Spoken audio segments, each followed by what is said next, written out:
It was just supposed to be a quiet evening. Nothing fancy, no cameras, no lights, just Jackie Chan, the man behind all the action, slipping into the rhythm of everyday life. He was leaving a late-night meeting at a community center in downtown Los Angeles, one of those places where nobody really expected to see a world-famous actor wandering the cracked sidewalks alone. But that's Jackie. He'd always believed the simplest things kept him grounded. A walk under the cold night sky, the weight of his own groceries in his hands, that familiar ache in his knees he refused to fix because it reminded him he was still moving forward. As he crossed the parking lot toward his car, he pulled his jacket tighter. It was colder than usual for LA.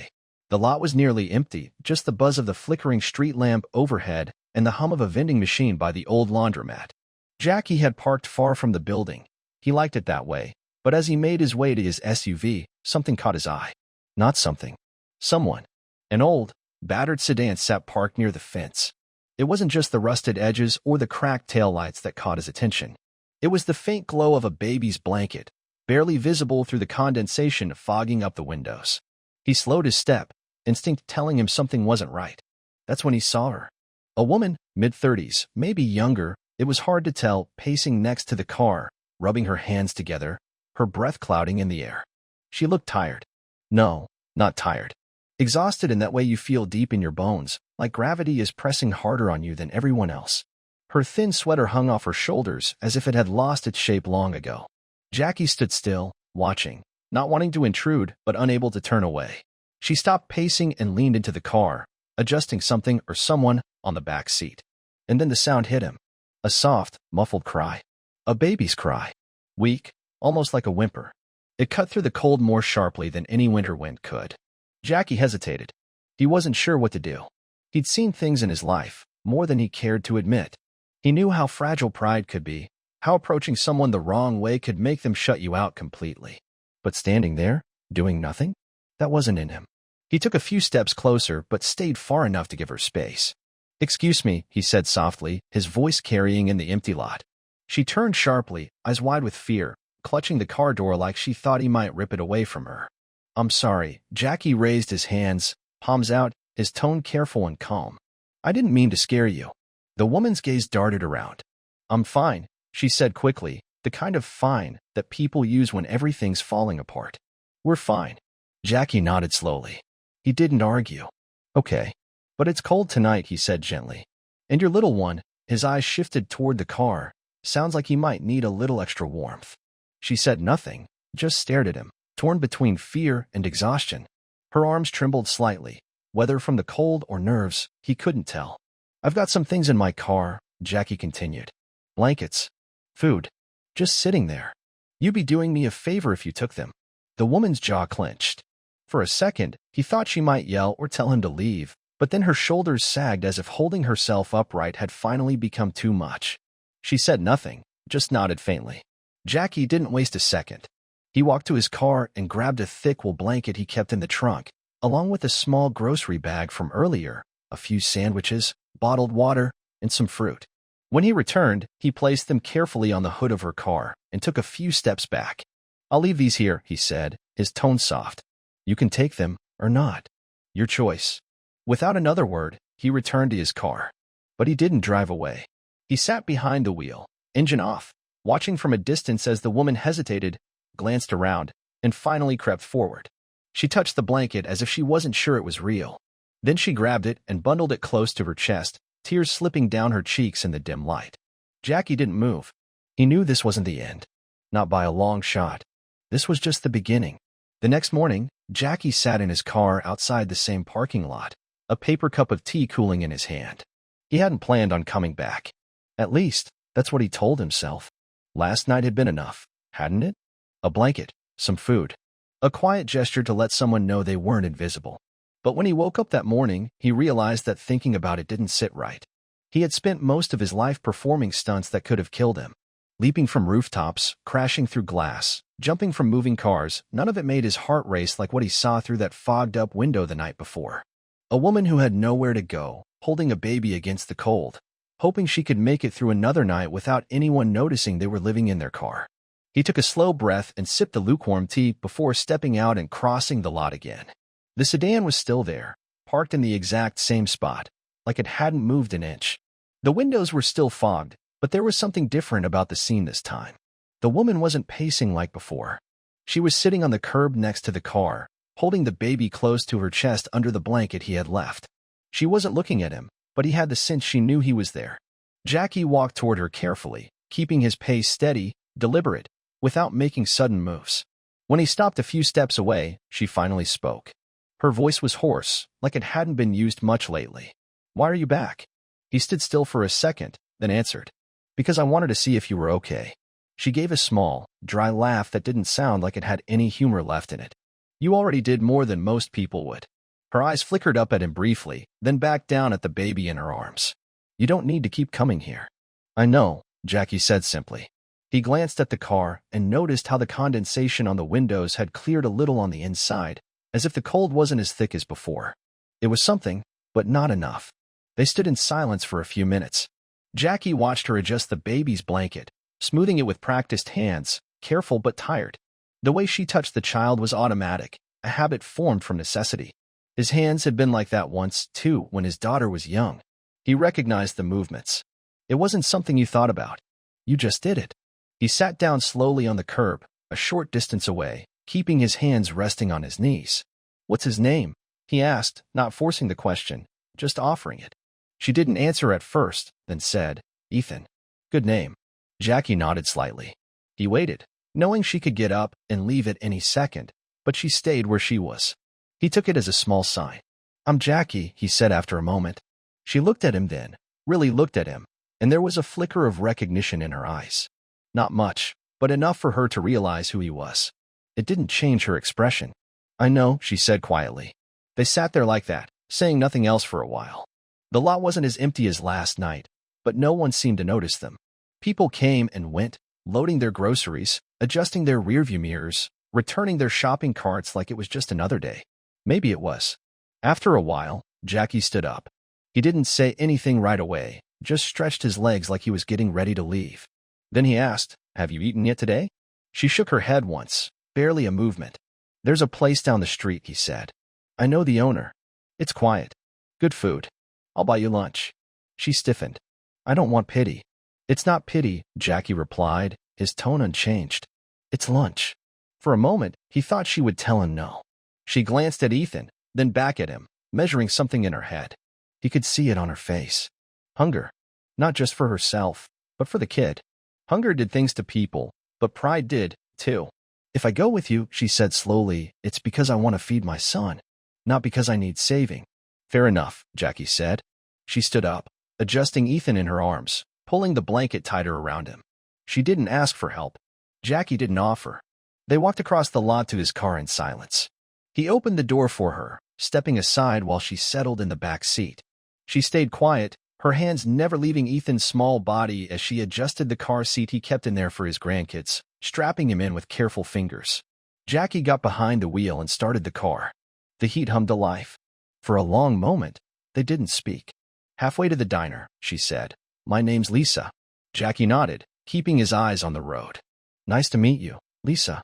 She didn't say anything after that, and he didn't press. They pulled into a small lot behind the diner, the kind of place where nobody looked twice at anyone. Jackie had come here often when he wanted to disappear into a regular life, even if it was only for half an hour over noodles and tea. He helped Lisa out of the car without touching her, letting her move at her own pace. Inside, they found a booth near the back. Jackie ordered rice porridge and steamed buns. Lisa asked for the same, her voice low but clear. When the food came, she didn't eat right away. She fed Ethan first with one hand while eating slowly with the other, as if she wasn't sure how long the meal would last. Jackie ate quietly, not rushing, not talking. He just sat there, watching the street through the window, listening to the scrape of chopsticks on plates and the low murmur of conversations around them. When Lisa finished feeding Ethan and laid him back in the carrier at her side, she finally spoke. "He's all I have left." Jackie nodded. "I figured." She kept her eyes on the baby, smoothing his hair back from his forehead. "I don't want charity," she said again, like it was something she had to remind herself as much as him. "I don't offer charity," Jackie said. "I offer help. If you want it." She didn't answer. Not right away. But she didn't say no. Jackie showed up again the next day. He wasn't sure if it was the right thing to do, but he didn't give himself time to think about it too much. He drove straight to the small diner where he had left Lisa and Ethan the night before. She had agreed to let him buy them dinner, but not much else. She had refused his offer of a motel room, said she wasn't ready to move her life into someone else's plan. Jackie hadn't argued with her. He had only given her his phone number, written on the back of a receipt, and told her she could call him if she needed anything. She didn't promise to use it, and he didn't expect her to. People like her had probably been promised a lot of things before. He parked a little farther down the block this time and walked to the diner. The booths by the window were empty. The owner waved at him from behind the counter but didn't say much. Jackie asked if he had seen Lisa this morning. The man nodded toward the alley behind the building. Jackie thanked him and walked out the side door, taking a slow breath as he rounded the corner. Lisa was sitting on the concrete step behind the diner, holding Ethan in her arms. There was a half-eaten bun on a napkin beside her, and the baby was chewing on a soft piece of the dough. She didn't look surprised to see him. She looked tired. The same as before. "You came back," she said, not really asking. "I said I would," Jackie answered. She gave a faint nod and adjusted Ethan on her lap. "We're fine." Jackie didn't answer right away. He sat down across from her, keeping a careful distance. He watched her watching him, like she was waiting for him to push something on her that she wasn't ready for. He didn't. "I want to make sure you and Ethan are safe," he said. "I'm not trying to take over. I'm just trying to help." Lisa exhaled slowly and shook her head. "I've had help before. It always came with conditions." Jackie rested his hands on his knees. "No conditions. Just help." She was quiet for a while, looking down at Ethan as he started to drift off against her chest. She kept her hand on his back, steady, like she was reminding herself he was still there. Finally, she looked back at Jackie. "What do you want from me?" she asked. "Nothing," Jackie said. "I don't want anything from you." She studied him then, her eyes narrowing like she was trying to find something hidden in his face. After a while, she looked away again. "I'm not used to people who don't want something," she said. Jackie nodded. "I figured." They sat there for another few minutes. Jackie waited until she spoke again. "I wasn't always like this," Lisa said. "I had a job. I had an apartment. Then I didn't." Jackie listened. He didn't interrupt. "My boss said they were cutting back. Last one in, first one out. I didn't have savings. I didn't have family who could help. My mother passed away years ago. I don't even know where my father is. Ethan's dad is. He's not around. It's just me." Jackie nodded slowly. "You've done a lot for him already." Lisa shook her head. "Not enough. You kept him warm. You kept him fed. You kept him safe," Jackie said. "That's enough." She didn't say anything for a while. Then she asked, "What do you think I should do now?" Jackie took his time answering. "I think you should let someone help. Just a little." Lisa looked down at Ethan again. He was sleeping now, his small body rising and falling slowly. "Okay," she said quietly. They stood up together, and Jackie offered to carry one of her bags. She handed him the smallest one, the one that only had a few baby supplies inside. He took it without a word. They walked together back to his car.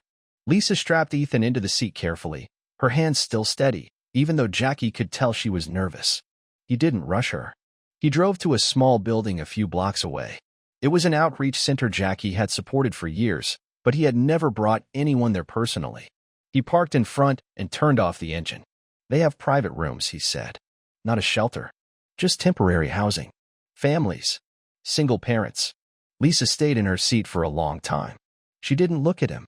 She stared at the building like it was something she had seen in a dream once and now wasn't sure was real. "It's not charity," Jackie said again. "It's a place to rest." She finally nodded. They got out of the car, and Jackie carried the bag while Lisa carried Ethan. A woman met them at the door. She knew Jackie by name, but she spoke to Lisa first. Jackie stepped back and let them talk. He didn't listen. He watched Lisa's face instead. It didn't change much. But he saw the way her shoulders loosened just a little as the woman spoke. He saw how she adjusted Ethan in her arms, not because he was heavy, but because she was starting to believe she could set him down somewhere safe. After a while, Lisa turned back toward him. "You're not coming in?" she asked. Jackie shook his head. "Not unless you want me to." She hesitated, then said, "Maybe later." He nodded. "I'll check in tomorrow." Lisa gave him a small nod in return and walked inside. Jackie waited until the door closed behind her before walking back to his car. He didn't start the engine right away. He sat there for a long time, looking at the building, then at the sidewalk, then at his hands. This was only one step, he knew. It wasn't the end. It wasn't even close. but it was something. Jackie returned the next day, as he had promised, although he hadn't really thought through what he would say. He parked across the street from the building and watched people coming and going. A few parents stood outside, pushing strollers or carrying small children on their hips. He spotted Lisa near the entrance. She was sitting on a bench, holding Ethan, watching the traffic pass by as if it were a show she didn't quite understand. She saw him after a minute and didn't look away. Jackie crossed the street and stopped a few feet from where she sat. "You came back," she said, her voice quiet. "I said I would," Jackie replied. He didn't sit down immediately. He waited for her to nod toward the empty space on the bench before he lowered himself next to her. Ethan was awake, his small fingers clutching at the fabric of Lisa's jacket. His eyes moved between Jackie and his mother without much interest, as if he'd already decided they weren't a threat. Jackie offered him a small wave, and the baby blinked in response. Lisa adjusted Ethan's blanket and looked down the street. "It's quiet here," she said after a while. "I forgot what that sounds like." Jackie nodded. "I know." They sat in silence for a time. Jackie didn't rush to fill it. He could wait as long as she needed. Lisa finally broke it herself. "I thought I was handling it," she said. "I told myself as long as we had the car, we weren't homeless. We still had a place." Jackie listened. She didn't look at him when she spoke. Her gaze stayed fixed on a point somewhere ahead of them, like she wasn't ready to look at the present yet. "I kept thinking I could get ahead of it," she said. "I'd find work.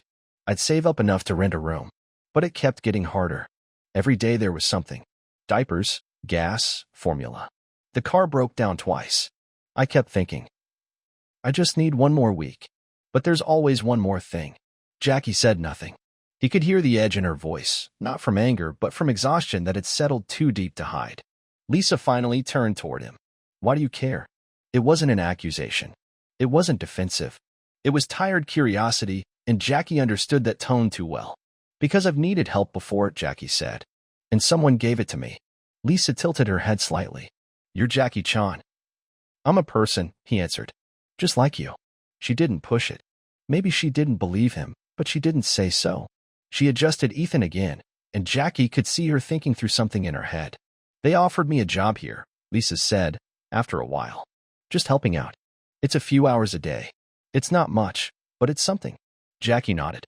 "That's good. I'm not used to people offering something without asking for something back," she said. "I keep waiting for the catch." "There isn't one," Jackie replied. "Not this time." Lisa gave a quiet, almost doubtful laugh. "I don't know what to do with that." "You'll figure it out," Jackie said. "One thing at a time." They sat there for another few minutes, the noise of the street filling the space between them. Ethan started to fuss, and Lisa stood up, rocking him gently in her arms as she paced a few steps away. Jackie watched her move, steady and careful, even though it was clear she was still exhausted. He stood up, too, but didn't follow her immediately. "I've been thinking," Jackie said, once she stopped pacing, "about what's next for you." Lisa glanced at him. "You're not going to tell me to stay here forever, are you?" "No," Jackie said. "I'm going to ask if you're ready for more." She raised an eyebrow. "More what?" "A chance," he said. "At something stable. Not charity. Work. A place." Lisa gave him a long look. "And what's the catch?" "You show up," Jackie said. "You do the work.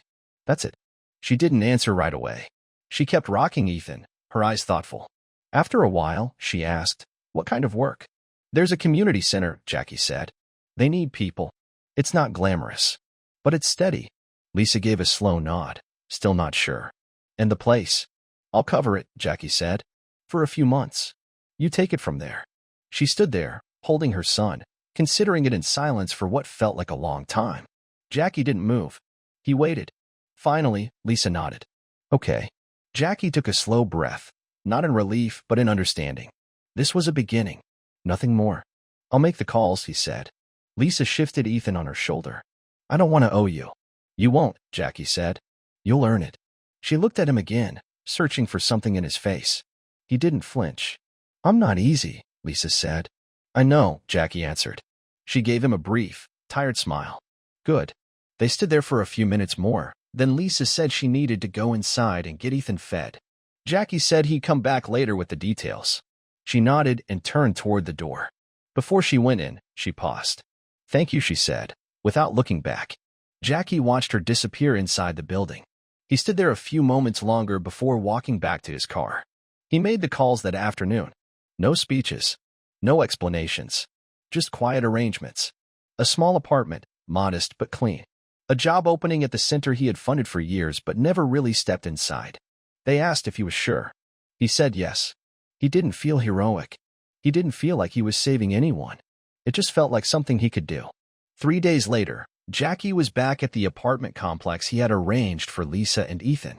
It wasn't much from the outside, but he had made sure it was clean, in a safe neighborhood, and close enough to the community center that she could walk there if she didn't want to rely on public transportation. It had taken longer than he expected to finalize everything, not because there were complications, but because Jackie didn't want to rush Lisa into anything she wasn't ready for. He wasn't sure if she'd accept the apartment or if she'd even show up for the job he had lined up. He told himself it wouldn't be a surprise if she didn't. People in her situation usually had reasons for being cautious. But he came back anyway. When he knocked, it was quiet on the other side of the door. He waited. Then the lock turned, and Lisa opened it a few inches, just enough to look out.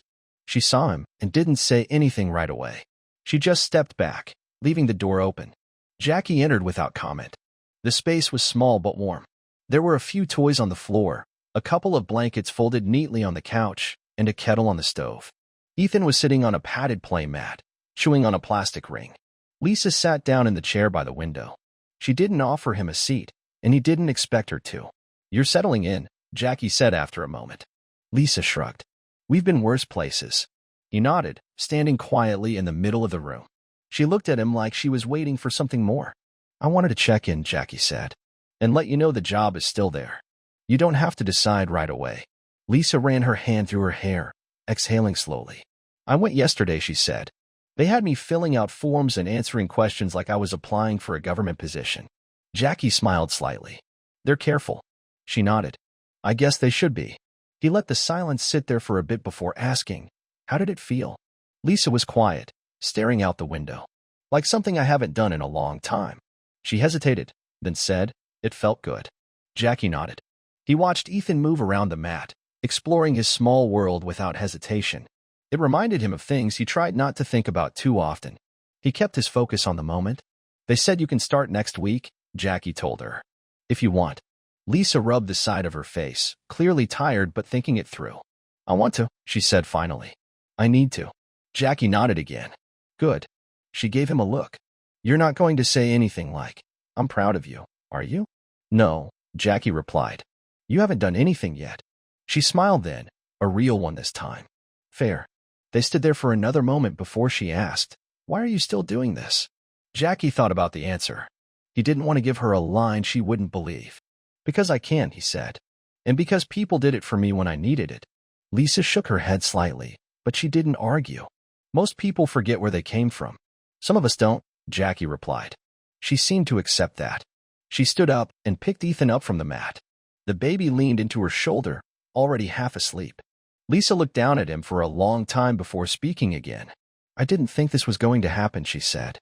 "I thought we were going to stay in that car until something broke for good." Jackie kept his eyes on hers. "You're not in that car anymore." Lisa nodded slowly. She seemed to weigh his words carefully, as if she didn't want to believe them too quickly. But she didn't argue. "Instead," she said, "he deserves better." "He's getting it," Jackie said. "And so are you." Lisa was quiet again. Then she said, "I need to do this on my own." "I know," Jackie answered. "And you will." She shifted Ethan to her other arm and gave Jackie a long look. "You really aren't going to make me pay you back?" "No," Jackie said. "But if you want to pay it forward someday, that's up to you." Lisa nodded. "I will." Jackie believed her. He had seen enough people in his life to know when someone meant it. He stepped back toward the door, knowing it was time to leave. She followed him, holding Ethan close. "Will you be around?" she asked. "If you need me," he said. She gave him a small nod and closed the door gently behind him. Jackie stood there for a second, staring at the number on the apartment door. He felt tired but steady. He walked back to his car without looking back. The next few weeks passed quietly. Jackie checked in at the community center but didn't go to the apartment again.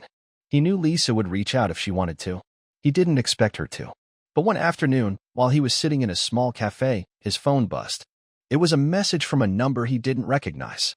There were only 4 words. "We're doing okay now." Jackie stared at the message for a while before typing back, "I'm glad." There was no answer after that, and he didn't need one. Months later, he heard from someone at the community center that Lisa had taken on more shifts and was helping train other volunteers. They said she had found a daycare nearby so Ethan could spend his days with other kids while she worked. Jackie didn't go by to check. He didn't need to. He already knew. For the first time in a long time, he felt like something had changed that would stay changed. Not because of him. Because Lisa had decided to stand up and keep going. And that was enough.